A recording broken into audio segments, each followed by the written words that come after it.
ئەسپ سواری وەک کلتور و وەرزش و خولیە جارێکی تر شەیدایانی نمایشی ئەسپ سواری لە سلێمانی کۆ کردەوە. ئەسپ سوارەکان هەریەکان ئەسپی خۆیان تاو دەدا.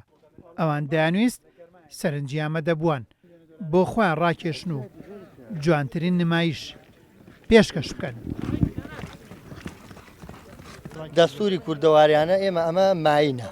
ماین ئێمە دەستوری کوردەواری لە مایان هاگێڕین ماین مایان تفەنگیشان ئێمە ماین ئەبێ ئاوا لە دەستوری کوردەواری بگەڕێ حەزمان بەم بەزم و بەم دەستوری کوردەواریە.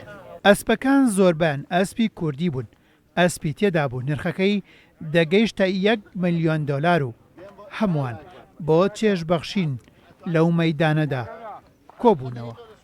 بۆ ئەسپ سواریە و دەرخستنی کۆمەڵێک تایبەتمەندی ئەسپی کوردی و هەم وەکو وەرزش هەم وەکو ناحەیەکی کۆمەڵایەتی یەکتر ناسینی کۆمەڵی خەڵک و سەیری وڵاخیش بەڕاستی وڵاخی تایبەتی تایە وڵاخی کوردی تایە وڵاخی عەرەبی تایە وڵاخی دوو پەشمی تایە کە سعرەکەی لە 5-6 گەڵاوە تا ئەو سعرەی تۆباسیەکەی ئەڕوا لە سەرەتای بەهار تا کۆتای بەهار ئەم یادە دووبارە کردو ئیمڕۆ ئێمە هاتوینە بۆ سلێمانی کە ئەم یادە دووبارە بکرێتەوە بۆ ئاشنابوون بۆ خەڵکەی کە نەیدیوە و زیاتر بۆی ئاشنا بێ و تا زیاتر خەڵک شارەزای ئەم یادە بێ. من بەم جلوبەرگەوە کە لێرە حازرم هەموو کەسێک دەزانێت کە من کوردم.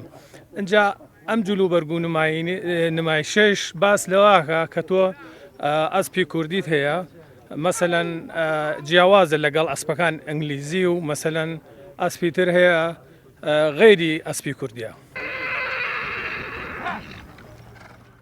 مەیدانی ئەسپ سواری جمەی دەهات لە ئەسپی ڕەسەن و سوارچاکی بەتوانە. بەڵام ئەو مەیدانە تەواو لەبار نەبوو بۆ نمایشکردنیەکی لەو جۆرە.